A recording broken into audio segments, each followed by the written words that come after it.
Boy, I tell you, when conditions are right, man, fishing a jerkbait in the spring is so much fun.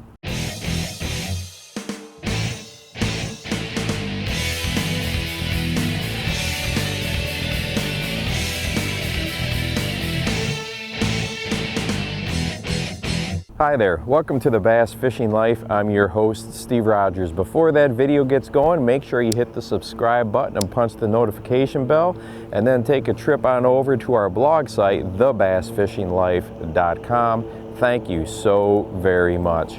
Well, I've said it before, bass fishing is a blast, but when fish get on that jerkbait bite, it is so much fun.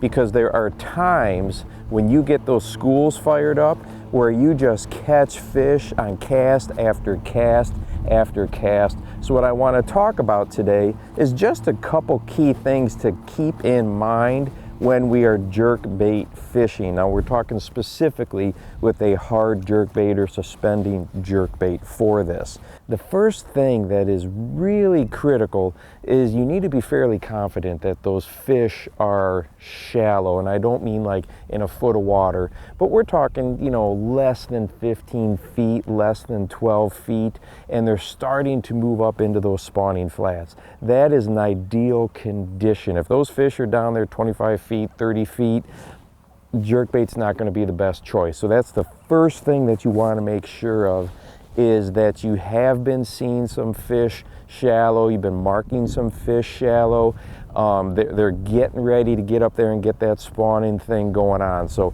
right here I've got out in front of me a great big huge spawning flat, and just off to the side it drops down to 30-40 foot of water, and then up in here we're anywhere from about 5 to 6 foot and 8 foot for a lot of it. As a matter of fact, where I'm sitting right now is showing 40-some foot of water, but just right there I can see the bottom. So this is a perfect situation where they will come up out of that deeper water and get up onto that flat. So that's what I'm looking for. We have not had a ton of shallow fish. They're starting to get there.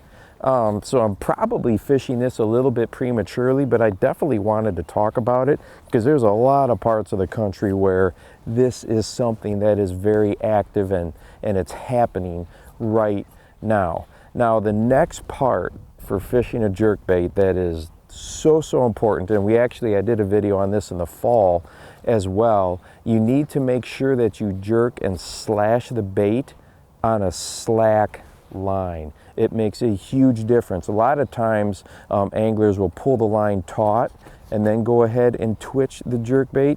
You want to make sure that you have slack in the line to twitch it. And this is going to do a couple things for you. The bait is going to sashay or cut from side to side much farther, actually turn a full 90 degrees a lot of times, and it will also put less fatigue on you. If you are trying to twitch that bait on a tight line all the time, you're really going to feel it in the forearms. So make sure that you're on a slack line. Go ahead and twitch, then reel up the slack, and vary your cadence until you figure out what the fish want. You know, maybe it's 3 twitches and a pause, maybe it's 2 twitches, maybe it's 4. Just keep mixing it up.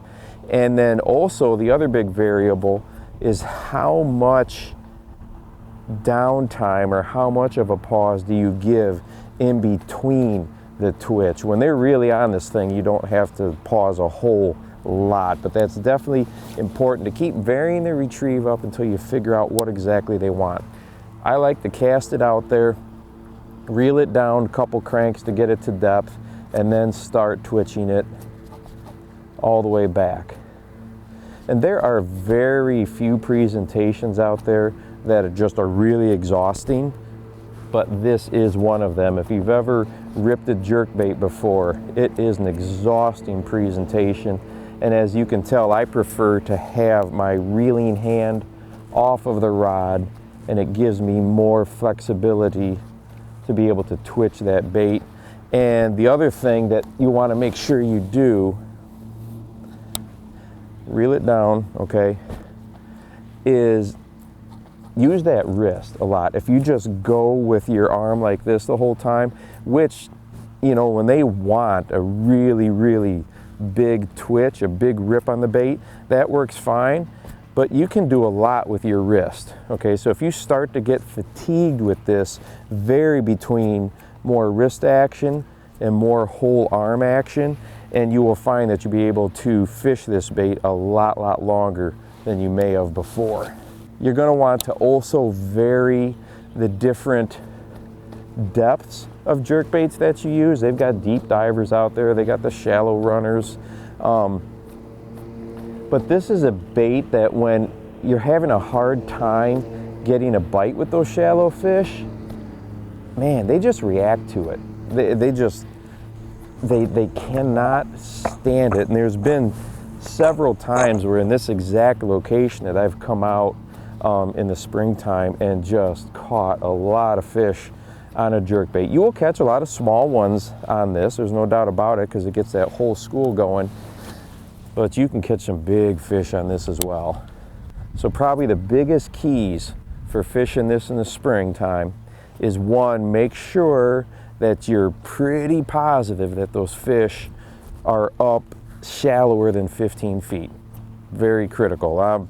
You know, if they're less than 10 feet, that's even better. As far as the rod, I like to have a medium heavy power rating.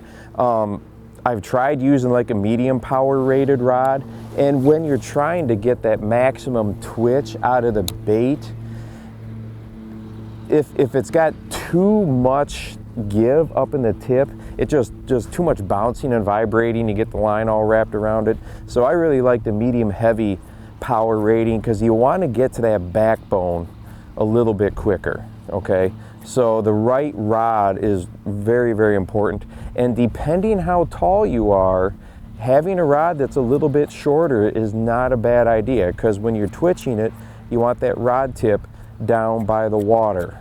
And then as far as the hook set goes, you're just going to feel it load up a lot of times after the fish hits it. You won't know it until the next time you go to twitch, and it's just going to feel like weight is on there. So when that happens, boom, just hook set down to the side, and that fish has already got it. It is already loaded. So fishing a jerkbait is not one of these arm ripping type hook sets. So if I'm pulling it like this, oh, there's something there, just reel down, maintain pressure. These jerkbaits now have got such sharp hooks on them, so be very careful as you are pulling them out of the fish. Well, I hope that these couple of simple tips help you out with your spring jerkbait fishing, and make sure that you head on out and encourage someone today, because you never know what a difference you might just make in their life for the bass fishing life. I'm your host, Steve Rogers.